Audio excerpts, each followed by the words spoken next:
এই প্রাসাদের রাজা ছিলাম আমি, আর আমার শাসনের নামে মানুষ কাঁপত। আমার প্রতিটি শব্দকে হুকুম বলে মানা হতো, কিন্তু আমাকে বিশ্বাসঘাতকতা করা হয়েছে।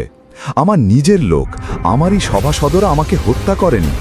জীবিত অবস্থায় আমাকে এই প্রাসাদেরই গোপন কক্ষে কবর দেয়া হয়েছিল।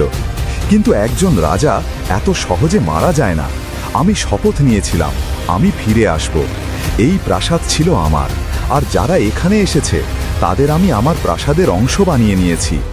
রোম্যান্স, কমেডি আর হরর সব এক সিনেমায়।